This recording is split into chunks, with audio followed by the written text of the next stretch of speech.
오늘은 벤치프레스 숄더 패킹에 대해 알아보겠습니다. 누구는 후인하강 해야 한다. 누구는 할 필요 없다.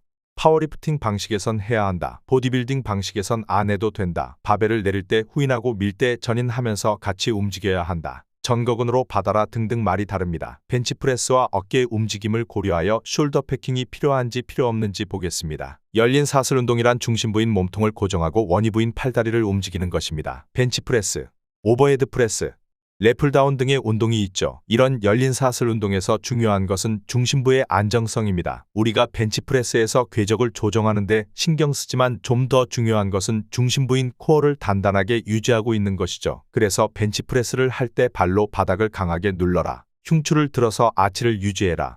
숄더 패킹을 해라 하는 것입니다. 이렇게 중심부가 단단하게 고정이 될 때 원위부가 좀 더 자유롭고 안전하게 움직일 수 있습니다. 하지만 근력은 근육이 적절한 생리적 길이를 유지할 때 가장 힘을 잘 쓸 수 있습니다. 그런 관점에서 봤을 때 숄더 패킹을 해버리면 견갑이 정상 위치에서 이탈하게 되고 가슴 근육이 더 늘어난 위치가 되겠죠. 숄더 패킹을 했을 때 상대적으로 힘을 쓰기 힘들고 가슴 자극이 떨어진다고 느낄 수 있습니다.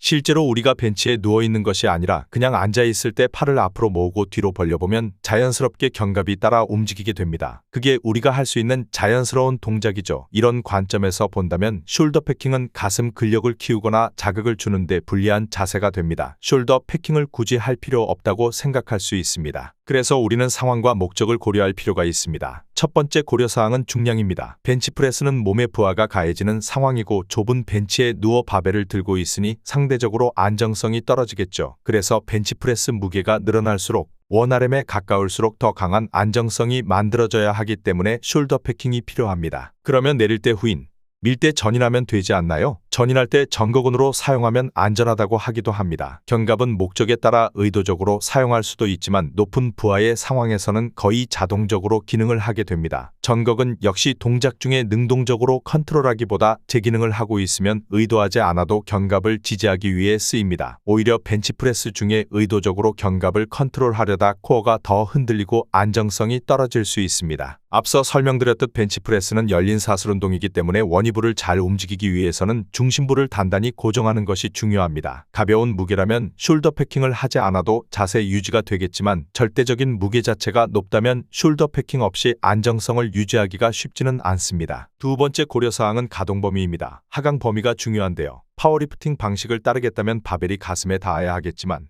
일반적으로 권장드리는 가동 범위는 팔꿈치가 견복 높이까지만 내려와도 충분하다고 합니다. 기본적으로 벤치프레스 자세를 잡으면 어느 정도의 아치가 생기고 신전된 척추 모양과 바벨이나 덤벨 무게에 의해 어느 정도 후인이 일어납니다. 후인을 하는 정도나 후인과 함께 하강을 하냐, 거상을 하냐, 후인만 하냐는 개인의 특성과 취향의 차이이지만 운동 특성상 어떤 위치에서든 견갑을 잘 고정시키는 것이 중요하기 때문에 패킹 자체는 필요합니다. 다만 숄더 패킹이 후인 하강을 뜻하는 것이 아니라 견갑을 안정적으로 고정시키는 행위라 생각하시면 됩니다. 형태를 고집하게 되면 목적을 잊어버리게 됩니다. 파워리프팅이든 보디빌딩이든 무엇보다 중요한 것은 안 다치고 오래 하는 것입니다. 안정적으로 지지된 견갑이 여러분을 안 다치고 오래 운동할 수 있게 해줍니다. 오늘 준비한 내용은 여기까지입니다. 자세의 모든 것 파워라테스였습니다.